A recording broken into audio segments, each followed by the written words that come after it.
Everyone, कैसे हैं आप सब। आई होप आप सब एकदम बढ़िया होंगे। मैं भी एकदम बढ़िया हूं। तो अब तक हमने अपनी क्लास 11th अकाउंटिंग के चैप्टर 11 कंप्लीट कर लिए हैं। अब जो हमारा टॉपिक चल रहा है वो है जीएसटी, अकाउंटिंग विद जीएसटी। तो जीएसटी का क्या, जीएसटी की ट्रांजैक्शंस को कैसे रिकॉर्ड किया जाता है। तो अब तक हमने 6 क्लासेस कवर कर ली है जीएसटी की।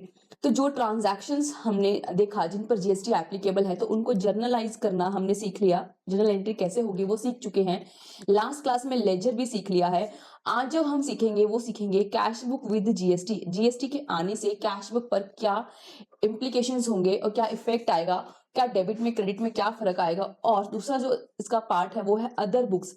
अदर बुक्स विद जीएसटी कैसे बनेगी, अदर सब्सिडरी बुक्स जो हम बुक्स की बात करते हैं, purchase book, sales book, purchase return, sales return, ये जो चारों बुक्स हैं इनको भी हम सीखेंगे। ये हमारी कल की क्लास में क्या होगा, कवर होगा। This is agenda of the tomorrow's class. ठीक है। तो आज जो सीखेंगे वो है चैप्टर टॉपिक है मेरा कैश बुक विद जीएसटी। इसके लिए मेरे पास एक क्वेश्चन है आपका। ये क्वेश्चन जो है ये सेम क्वेश्चन है आपकी कैश बुक वाले चैप्टर का, इलिस्ट्रेशन नंबर 8। ये सेम क्वेश्चन हम कर चुके हैं ऑलरेडी। तो दोबारा से क्यों कर रहे हैं, बिकॉज क्योंकि इसमें जीएसटी दिया गया है। तो विद जीएसटी जैसे आपको यहाँ दिख रहा होगा कि कुछ जीएसटी की ट्रांजैक्शंस आपको यहाँ पर मेंशन किए हुए कि जीएसटी के साथ कैसे आपको कैश बुक बनानी है, वो हम इस क्लास में सीखेंगे। ठीक है। प्रैक्टिस करनी है, प्रैक्टिस कर रहे हैं, अच्छे से करेंगे, सब कुछ करेंगे। ठीक है, कोई जल्दी नहीं है, आराम से करेंगे। चलो, तो ये क्वेश्चन दिया है, इस क्वेश्चन को पढ़ते हैं और इसका कैश बुक बनाएंगे। ठीक है। कैश बुक का फॉर्मेट मैंने पहले से ही आपके लिए बना के रखा हुआ है। ठीक है, तो चलो क्वेश्चन पढ़ते हैं और बनाते चले जाते हैं, पोस्टिंग करते चले जाते हैं। चलो, prepare 2 column cash book of Tarun Kanpur and also journal entries from the following transaction. कह रहा है कि आप एक तो 2 कॉलम कैश बुक बनाओ, प्रिपेयर 2 कॉलम कैश बुक। ठीक है। दूसरा कह रहा है कि आप जर्नल एंट्रीज भी बनाओ। ठीक है, जर्नल एंट्रीज भी बना देंगे। कौन सी जर्नल एंट्रीज बनानी होगी, वो एंट्रीज जो कैश बुक में नहीं आएंगी। ठीक है, तो चलो सबसे पहले 1 अप्रैल 2020 को मेरे पास क्या है, मेरे पास कैश इन हैंड 1 अप्रैल 2020 को कैश इन हैंड है और ओवरड्राफ्ट एट बैंक है। ठीक है, तो इसको हम कैश बुक में पोस्ट करते हैं। 1 अप्रैल 2020 को कैश बुक का कैश इन हैंड है। फटाफट से बताओ किधर साइड लिखूं, डेबिट साइड लिखूं या क्रेडिट साइड लिखूं, जिसको पता है फटाफट से बताओ। तो चलो, 1 अप्रैल 2020 को टू बैलेंस ब्रॉट डाउन कितना है मेरे पास, 1200 रुपए मेरे पास कैश इन हैंड है। तो मैंने क्या लिखा, 1200 रुपए। ठीक है। ये साइड, इस साइड को हम क्या बोलते हैं, ये होती है मेरी डेबिट साइड और ये होती है मेरी क्रेडिट साइड। ठीक है। चलो, उसके बाद अगला पॉइंट क्या है, ओवरड्राफ्ट एट बैंक 1500। बैंक का ओवरड्राफ्ट कैसा बैलेंस होता है, क्रेडिट बैलेंस। तो 1 अप्रैल 2020 को बाय बैलेंस बीडी बैंकिंग का बैलेंस कितना है आपका, ये हो गया आपका 15,000 रुपए। तो मैंने बैंक बैलेंस में लिख दिया, this is my credit limit, OD limit. ठीक है। चलो, capital introduce 20,000 out of which 16,000 is by cheque from his savings account. 3 अप्रैल को कैपिटल इंट्रोड्यूस की 20,000 रुपए, जिसमें से 16,000 रुपए चेक से आए हैं सेविंग अकाउंट से, यानी बिजनेस के अकाउंट में 16,000 रुपए का चेक लगा है। यानी बैंक बैलेंस, बिजनेस का बैंक बढ़ा 16,000 से। तो 3 अप्रैल 2020 को cash account debit to capital कितना हो जाएगा, 4,000। और bank account debit to capital कितना हो जाएगा, 16,000। बैंक में आए 16,000 और कैश आया 4,000। ठीक है। चलो, अगला point, purchased goods from Shyam traders Lucknow for 3,000 plus CGST and SGST at 6% each and they allowed trade discount ₹200 amount was paid by check। ठीक है, यहां हम इसका वर्किंग नोट बना लेते हैं, वर्किंग नोट। ठीक है। परचेज कितने में किया है, 3,000 में। ठीक है। और 200 रुपए का ट्रेड डिस्काउंट, तो पहले ट्रेड डिस्काउंट माइनस होगा। अब जो वैल्यू आएगी 2,800 रुपए, 2,800 पे क्या लगेगा, 6% सीजीएसटी और 6% एसजीएसटी। तो ये क्या हो गया, 2,800 का 6% 168,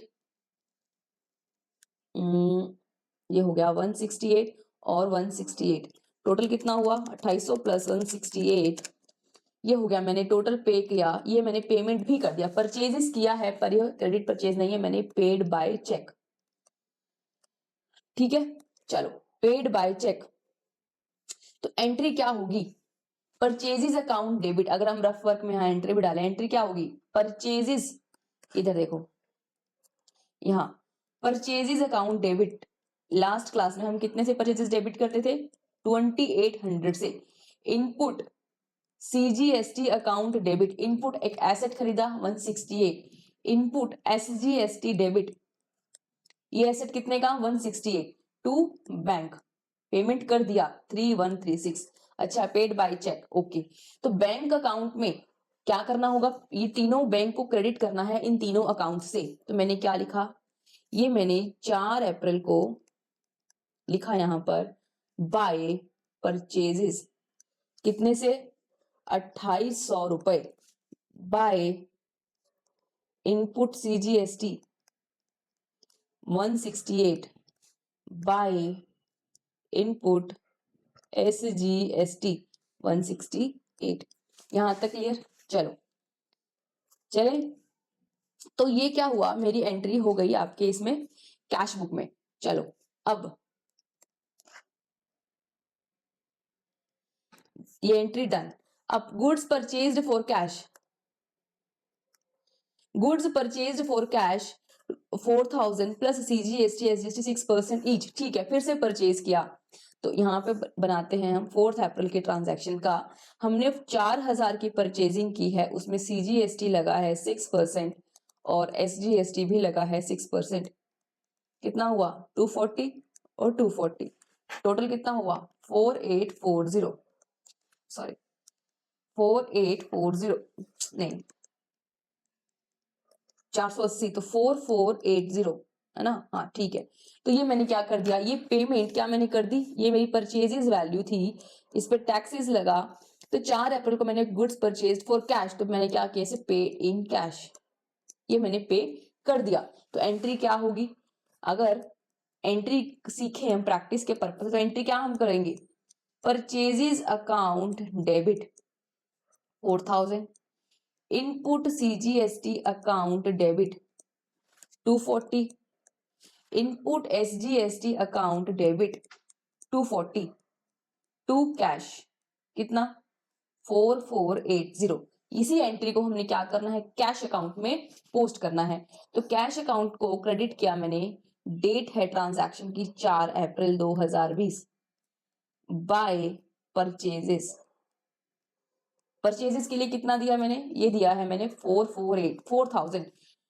टोटल मैंने जो पे किया है गुड्स के लिए वो किया है 4000, इनपुट सीजीएसटी के लिए जो पे किया है वो किया है मैंने 240, और इनपुट एसजीएसटी के लिए जो पे किया है वो किया है मैंने 240। क्लियर? चलो इसके बाद यहां पर वापस ये हो गया, जीएसटी की ट्रांजैक्शंस को हमने रिकॉर्ड करना सीख लिया, परचेजेस की ट्रांजैक्शन। अब सेल्स की बात करते हैं। Sold goods to Mohan 5000 plus taxes at 6% each, ठीक है। तो 5 अप्रैल को हमने गुड्स बेचा। यहां अगर हम बात करें सेल्स वैल्यू कितने की है? Sold goods to Mohan 5000 plus taxes कितना? 6%, एसजीएसटी, सेल्स पर जो टैक्स कलेक्ट करते हैं उसका नाम क्या होता है? Output tax. तो ये कितना हुआ? 300 रुपए, 300 रुपए। तो 5600 क्या हो गया आपके? आपने टोटल इनवॉइस वैल्यू, क्या आपको ये पैसा मिल गया क्या? देखो क्या लिखा है, goods sold to Mohan plus taxes at 6% each. सिर्फ और सिर्फ क्या नाम दिया है? पार्टी का नाम दिया है। तो अगर पार्टी का नाम दिया होता इट मींस कैसी ट्रांजैक्शन है ये क्रेडिट ट्रांजैक्शन है, तो कैश बुक में रिकॉर्ड नहीं होगी। तो कहां होगी? ये होगी रिकॉर्ड जर्नल में। ये देखो ये जर्नल में। तो ट्रांजैक्शन मैंने की कब है? ये की है मैंने 5 अप्रैल 2020 को। तो यहां रिकॉर्ड करेंगे मोहन अकाउंट डेबिट, मोहन को सेल किया है तो मोहन डेटर बना कितने से? 5600 से, ठीक है। To sales value, sales value से सेल्स को क्रेडिट करेंगे, कितनी थी सेल्स वैल्यू? 5000 रुपए। आउटपुट सीजीएसटी वो कितना है? 6%, ये हो गया मेरा 300 रुपए। और आउटपुट एसजीएसटी ये कितना है? एसजीएसटी 300 रुपए, 6%, being goods sold to Mohan on credit. Clear? चलो तो जर्नल एंट्री भी हो गई। अब आओ इधर, इसके बाद ये हो गया। अब received cheque from Rakesh 2450 allowed him discount ₹50। Cheque मिला। अच्छा अगले डेट में देखो क्या लिखा है, cheque received from Rakesh deposited into bank. Cheque receive हमने 6 तारीख को किया है और 10 तारीख को चेक हमने बैंक में डिपॉजिट किया है, तो बैंक का बैलेंस कब बढ़ेगा, 10 तारीख को जब हम बैंक में चेक अपना डाल देंगे, है ना। अभी तक हमने डाला नहीं है, तो 6 अप्रैल को जो एंट्री डलेगी वो क्या डलेगी, यानी उसका कैश बुक से कोई लेना देना नहीं है, क्योंकि बैंक का अपना कैश इफेक्ट हो रहा है ना, बैंक इफेक्ट हो रहा है। तो एंट्री आप डालोगे अपनी जर्नल में, जर्नल में एंट्री किस डेट पे डलेगी, वो डलेगी ये चेक रिसीव्ड फ्रॉम राकेश 6 अप्रैल को। तो 6 अप्रैल 2020 आपने चेक कलेक्ट किया, राकेश डेटर होगा, उससे आपने पैसा रिसीव किया, टू राकेश क्रेडिट कर देंगे, credit the giver. Cheque receive हुआ, debit what comes in, cheque in hand account debit, ठीक है। अच्छा लेने कितने थे उससे पैसे, देखो लेने थे टोटल 2500, 2450 का चेक दे दिया, 50 रुपए का डिस्काउंट हमने उसको दे दिया, तो 50 रुपए का डिस्काउंट दिया, डिस्काउंट अलाउड अकाउंट डेबिट, कितना 2450 का चेक लिया, 50 का डिस्काउंट दे दिया, तो 2500 का डेटर क्रेडिट हो गया, ठीक है। तो being cheque received from Rakesh, cheque हमने क्या कर लिया, रिसीव कर लिया। देखो कहीं भी इस एंट्री में भी और सॉरी इस एंट्री में भी और इस एंट्री में भी कहीं भी ना कैश है ना बैंक है, तो एंट्री कैश बुक में नहीं जाएगी। सेम बेसिस में भी ना कैश है ना बैंक है, तो एंट्री नहीं जाएगी कैश बुक में। चलो अगली एंट्री, अगली ट्रांजैक्शन क्या है, 10 अप्रैल को, ये जो 10 अप्रैल है कह रहा है cheque received from Rakesh deposited into bank. अब हमने वो जो चेक रखा हुआ था अपने पास 10 अप्रैल को बैंक में जाके डिपॉजिट कर दिया, तो एंट्री क्या हुई, बैंक का बैलेंस भर गया, बैंक ने रिसीव किया, bank account debit to cheque in hand. तो चेक इन हैंड 10 अप्रैल को, 10 अप्रैल को अब क्या करोगे, bank account debit to cheque in hand, कितने का चेक था 2450, ठीक है। चलो ये हो गई बात खत्म। Settled the account of Tej Printers by ₹750 by paying cash 680। Tej Printers कोई क्रेडिटर था हमारा, उसको देने थे 750 रुपए, ठीक है। उसको देने कितने थे मुझे 750 रुपए, 680 कैश देके सेटल कर लिया, तो यानी डिफरेंस 70 रुपए का मैंने क्या कर लिया, डिस्काउंट रिसीव कर लिया।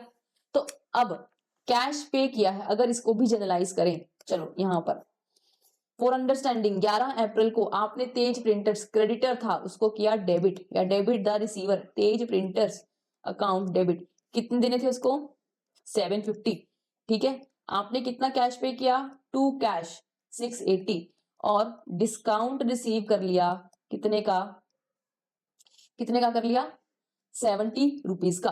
तो कैश वाला पार्ट कैश बुक में चला जाएगा, अदर जो पार्ट है डिस्काउंट वाला वो कहां जाएगा, आपकी जनरल में। तो मैंने क्या किया, कैश पे किया, तो तेज प्रिंटर्स को मैंने कैश पे किया, कौन सी डेट में पे किया था मैंने, ये किया है 11 अप्रैल को, है ना। तो 11 अप्रैल को हम यहाँ क्रेडिट साइड में लिखेंगे बाय तेज प्रिंटर्स, कितने पे किए 680 कैश, तो कैश गया 680, ठीक है।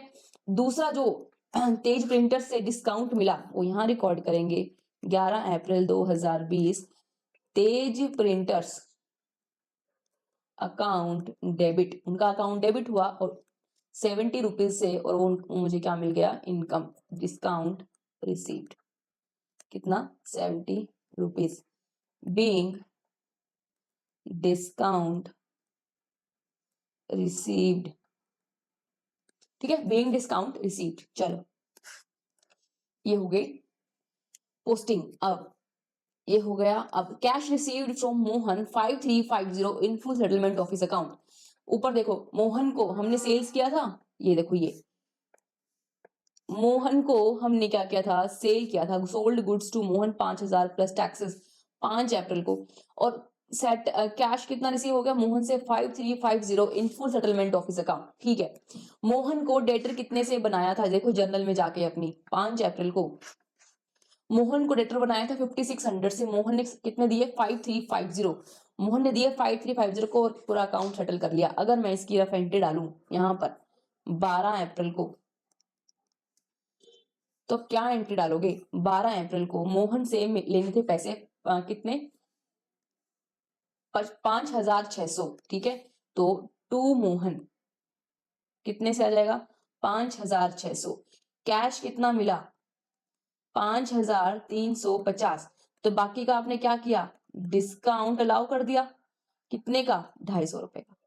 तो जितना कैश रिसीव हुआ वो तो कैश बुक में चला जाएगा, अदर जो इसका डिस्काउंट वाली एंट्री है डिस्काउंट अलाउड टू मोहन, ये कहां चला जाएगा आपकी जर्नल में। तो ये मैंने जर्नल में एंट्री डाल दी पहले तो डिस्काउंट अलाउड की, डिस्काउंट ये कब है 12 अप्रैल को, discount allowed account debit to Mohan, discount दे दिया एक तो 250 रुपए का, और बाकी यहां लिख देते हैं बीइंग डिस्काउंट अलाउड, ठीक है। जो बाकी था 5350 वो मुझे रिसीव हो गया, तो मेरा कैश का बैलेंस बढ़ गया 12 अप्रैल 2020 को, cash account debit to Mohan 5350। Clear? चलो अब चलते हैं अगली ट्रांजैक्शन पे, ये हो गया और ये भी हो गया।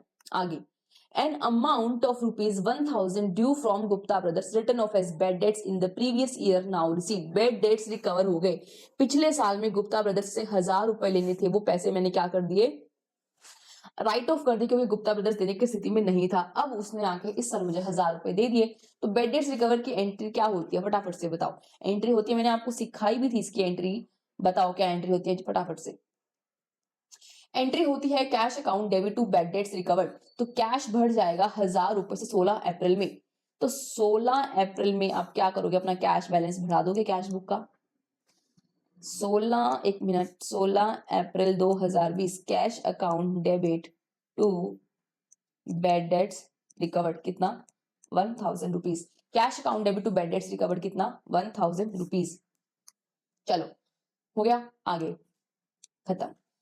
Cash received from Murali on behalf of Manohar 200, Murali से मिला है मनोहर के बिहाफ पे, तो एक्चुअली जो पेयर है वो तो मनोहर है, मुझे कैश रिसीव हुआ है तो एंट्री हो जाएगी कैश अकाउंट डेबिट, गिवर कौन है वो तो मनोहर ने मुरली को भेज दिया, जैसे मान लो मनोहर था ये बंदा, ठीक है मनोहर, और मुझे लेने थे 200 रुपीज, मैं हूं मिस्टर ए, तो इसने कहा अपने छोटे भाई मुरली को कि भाई तू चले जा और 200 रुपए इसको दे दो, तो मुझे एक्चुअली जो रिसीव हुए हैं वो तो मनोहर से हुए ना, तो एंट्री क्या होगी कैश अकाउंट डेबिट टू मनोहर, तो 17 अप्रैल में आप एंट्री डालो, कैश बढ़ेगा आपकी बुक का कैश अकाउंट डेबिट टू मनोहर कितने से 200 रुपए से। क्लियर? चलो अब ये हो गया। रिसीव्ड ए चेक फ्रॉम आर्ट्सोम from Mukesh which was endorsed to Nitin, endorsement हुआ है, एक चेक एंडोर्स हुआ है 19 अप्रैल को। अच्छा बताओ क्या एंट्री होगी, ये हम पहले डिस्कस कर चुके हैं, फिर भी आप बताओ फटाफट से कि इसकी एंट्री क्या होगी। Received a cheque from Mukesh which was endorsed to Nitin, बताओ मुकेश मेरा क्या था डेटर, क्योंकि तभी मुझे इसे चेक प्राप्त हुआ, और नितिन क्या था मेरा क्रेडिटर, जिसके लिए मैंने इससे मिला चेक इसको दे दिया। जैसे ही जो मुझे इससे चेक मिला इसको दे दिया मैंने, इससे हुआ क्या नितिन जो मेरा क्रेडिटर था वो क्रेडिटर रहा नहीं, नितिन हो गया मेरा डेबिट, नितिन को करना पड़ेगा डेबिट, और डेटर हो गया क्रेडिट, तो मुकेश अब मेरा डेटर नहीं रहा, तो मुझे उसे क्या करना पड़ेगा क्रेडिट, तो एंट्री क्या हो जाएगी एंडोर्समेंट की, एंट्री हो जाएगी क्रेडिटर टू डेटर। चलो 19 अप्रैल में एंट्री डालो जर्नल में, आप अपने जर्नल में जाओ और 19 अप्रैल में नितिन अकाउंट, नितिन कौन है मेरा creditor, Nitin account debit to Mukesh, Nitin account debit to Mukesh कितने का चेक था वो था 800 रुपए का, तो Nitin account debit to Mukesh कितना करेंगे 800 रुपए, बीइंग चेक, चेक किससे मिला था मुकेश से, being cheque received from Mukesh endorsed to Nitin, वो मैंने क्या कर दिया चेक एंडोर्स कर दिया। चलो आ जाओ आगे, ये हो गई बात। Sale of old furniture of 700 plus CGST at the rate 6% each payment received in cash. Furniture बेचा, कैश मिला। अच्छा, एंट्री क्या होगी? कैश अकाउंट डेबिट टू, कुछ टैक्स मिला वो liability, to output CGST, SGST मिला, that is my to output SGST और टू फर्नीचर। चलो तो एंट्री डालेंगे हम अपनी कैश बुक में स्ट्रेट अवे। तो 20 अप्रैल को कैश में बेचा है तो डालो कैश बुक में के डेबिट साइड में, cash account debit to furniture, कितना हुआ? 700 रुपए। ठीक है, साथ ही क्या कलेक्ट किया हमने? Output taxes, cash account debit to furniture to output CGST and to output SGST. 6% कितना होता है? 42 and 42।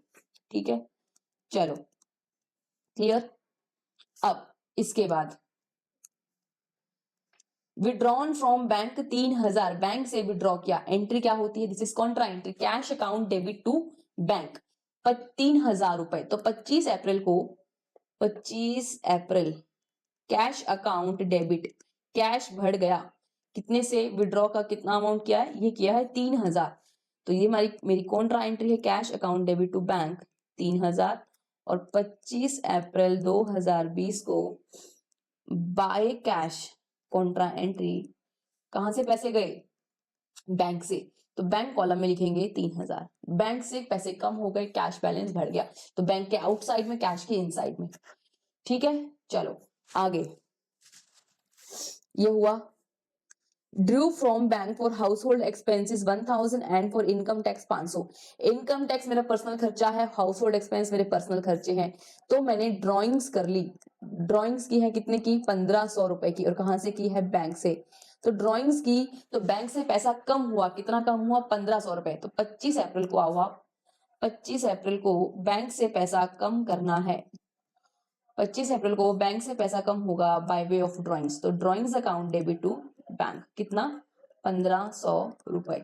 Drawings account debit to bank कितना? 1500 रुपए। चलो क्लियर, ये ट्रांजैक्शन भी हो गया। Surendra who owed ₹400 became bankrupt and paid 60 पैसे इन रूपी। सुरेंद्र जिससे लेने थे 400 रुपए, तो उससे हु ओड मतलब जिससे हमें लेने हैं, मतलब वो हमारा क्या है? क्रेडिटर। तो सुरेंद्र से हमें कितने लेने हैं? 400 रुपए। वो हो गया बैंकरप्ट। बैंकरप्ट मतलब इंसॉल्वेंट, मतलब उसकी लाइबिलिटीज ज्यादा हो गई उसके एसेट से। बैंकरप्ट मतलब इंसॉल्वेंट, इंसॉल्वेंट मतलब जिसकी लाइबिलिटीज ज्यादा है एसेट से। लाइबिलिटीज मतलब जिसके पेबल्स, देनदारी ज्यादा है उसकी लेनदारी से। ठीक है, जिसके पेबल्स बहुत ज्यादा हो गए हैं, तो वो बैंकरप्ट हो गया। और उसने कितने पैसे दिए? 60 पैसे, 1 रुपए में, यानी 60% अमाउंट दिया। तो 400 का 60% कितना मिला मुझे? 240 रुपीज मिला। बाकी का 40% दैट इज 160 रुपीज मेरा क्या हो गया? Bad debt. अगर मैं इसकी एंट्री पूछूं आपसे तो आप एंट्री क्या करोगे रफली? अगर हम एंट्री, चलो इसकी एंट्री हम यहां करें, 28 अप्रैल को अगर हम रफ एंट्री आपसे मांगू तो आप एंट्री क्या बोलोगे? कि मुझे कैश मिला, कितना मिला? 240 रुपए। बैड डेट हो गया, बैड डेट कितना हो गया? 160 रुपए। किससे मिला? क्रेडिटर कौन है? सुरेंद्र। कितना हो गया? 400 रुपए। तो कैश वाला पार्ट कैश बुक में चला जाएगा, दूसरा हिस्सा कहां जाएगा? ये जाएगा आपकी जर्नल में। तो सबसे पहले कैश वाला हिस्सा डाल देते हैं। तो कैश अकाउंट डेबिट 28 अप्रैल 2020 को कैश रिसीव हुआ टू सुरेंद्र, कितना?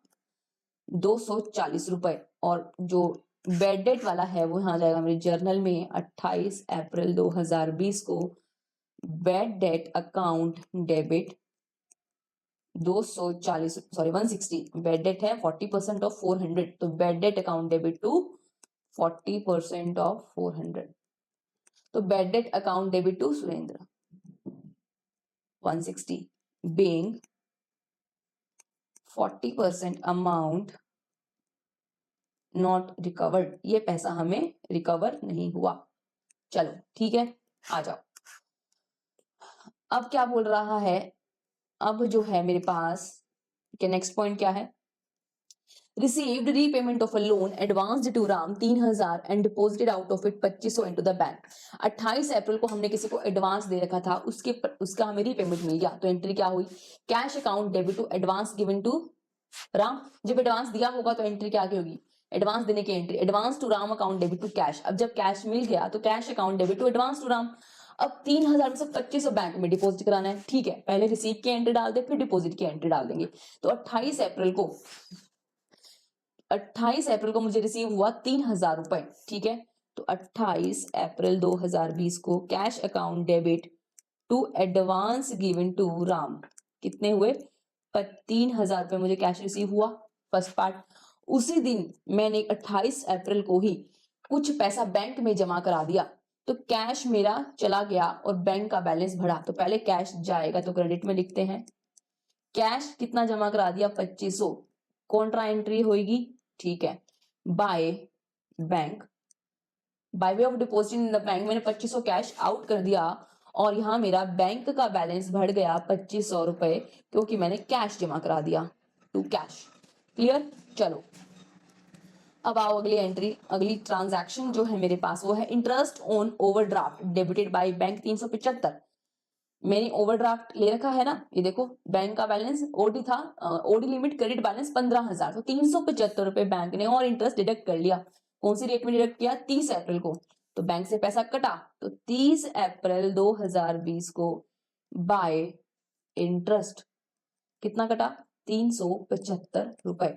375 रुपए क्या हुआ? मेरा कट गया बैंक से by way of interest on overdraft. चलो ये हो गया। Deposited with the bank the balance amount after retaining 2000 as cash in hand. क्या मतलब हुआ इसका? 30 अप्रैल को हमने 3000 रुपए अपने पास रख लिए, सॉरी 2000 रुपए अपने पास कैश इन हैंड रखा, एक्सेस जो कैश था वो बैंक में डिपॉजिट करा दिया। तो सबसे पहले मुझे ये देखना पड़ेगा कि 30 अप्रैल को मेरे पास कैश इन हैंड है कितना, ठीक है। तो चलो 30 अप्रैल को मैंने कैश इन हैंड निकाला अपना, निकाले। चलो पहले डेबिट साइड का टोटल लगाते हैं, 1200 plus 4000 plus 5350 plus 1200 plus 700 plus 42 plus 42 plus 3000 plus 140 plus 3000, ये हो गया मेरे पास। टोटल हुआ 18774। अच्छा, और पेमेंट्स कितना है? पेमेंट्स भी निकालो, 4000 plus 240 plus 240 plus 680 plus 2500। Payments हुई है 7660। तो अच्छा, अगर मैं यहाँ लिखूं थोड़ा सा अपने आप कि 18774 कैश में से 7660 माइनस कर दें तो मेरे पास कैश बचेगा कितना? 18774, तो कैश बचा मेरे पास 11114 है ना। तो मुझे इसमें से करना क्या है? मुझे 2000 रुपए रखने हैं, बाकी बैंक में जमा करवा देने हैं। तो मेरा जो बैलेंस आना चाहिए 30 अप्रैल 2020 को बाय बैलेंस सीडी, वो आएगा तो सही कितना? 18774 माइनस 7660, तो 11114। बट मुझे रखना कितना है? 2000 है ना। तो 2000 अगर रखना है तो 9114 मुझे क्या करना पड़ेगा? बैंक में डिपॉजिट कराना पड़ेगा। तो 2000 मैंने क्या किया? रख लिया। 9114 मैंने बैंक में डिपॉजिट कराया। तो बैंक में जब हम डिपॉजिट कराएंगे तो कैश जाएगा। मुझे थोड़ा सा इसको नीचे मूव करना पड़ेगा, मैं ऐसे इसको एक मिनट हटा देती हूँ। कैश डिपॉजिट के लिए मुझे लिखनी पड़ेगी एंट्री यहाँ पर कि 30 अप्रैल 2020 को मैंने बैंक में कैश जमा कराया, कितना? 9114। तो 30 अप्रैल को मेरे पास बच गया बैलेंस 2000, ठीक है। 2000 बच गया। तो अब देखो कितना हो गया? ये हो गया 18774, ठीक है। ये जो 2000 आपने जमा कराया, ये सॉरी 9114 जमा कराया, ये क्या है? Contra entry. तो इससे होगा क्या? एक मिनट,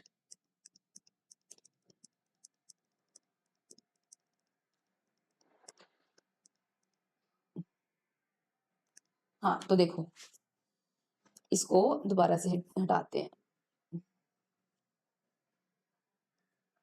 अब देखो 30 अप्रैल को मैंने बैंक में डिपॉजिट करा दिया, तो कैश गया। कैश कितना गया? 9114 है ना। बाकी बाय बैलेंस सीडी ये मैंने रख लिया 2000 रुपीज। समझ आया? यानी क्या किया मैंने? टोटल पेमेंट्स जो थी वो थी 7660 की, है ना। मेरे पास जो बैलेंस बचा था, बैलेंस कैश इन हैंड था, वो था 11114। तो मैंने इसमें से 2000 अपने पास बैलेंस रख लिया इन हैंड, बाकी जो बचा 9114 ये मैंने क्या कर दिया, डिपॉजिट करा दिया। तो जब हम डिपॉजिट कराएंगे तो बैंक कैश गया तो बैंक का बैलेंस बढ़ेगा 9114 से। जिस कॉन्ट्रा एंट्री 30 अप्रैल को बैंक का बैलेंस बढ़ा bye way of deposit in cash. ठीक है, तो चलो कैश कॉलम हो गया। अब देखो बैंक का कौन सा बैलेंस आ रहा है, बैंक का कैसा बैलेंस आ रहा है निकालते हैं। 16,000 प्लस 2450 प्लस 2500 प्लस 9114, ये आ गया मेरे पास 30,064 रुपीज। ठीक है, ये हो गया 30,064 रुपीज। और बैलेंस पेमेंट्स का देखो 15,000 प्लस 2800 प्लस 168 प्लस 168, 3,000, 1500 और 375।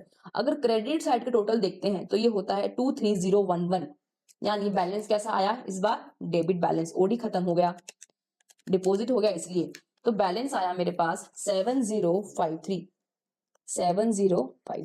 ठीक है, तो चलो ये मैंने कर दिया क्लोज।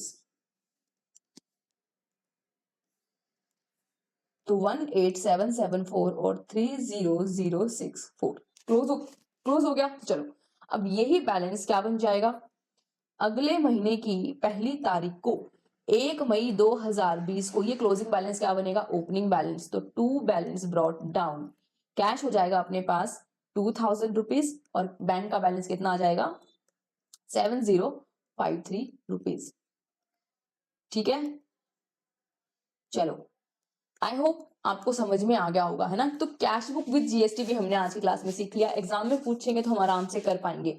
ठीक है, तो इसको आप प्रैक्टिस कीजिएगा खुद घर पे, और कोई भी क्वेश्चन हो आप इजीली कर पाएंगे किसी भी बुक को अगर आप रेफर करते हैं तो। ठीक है, कंसेप्ट समझ लो, बुक आपके पास ये अवेलेबल नहीं है तो भी चलेगा। ठीक है, तो आज की क्लास में इतना ही, मिलते हैं अगली क्लास में। तो bye all, see you in the next class.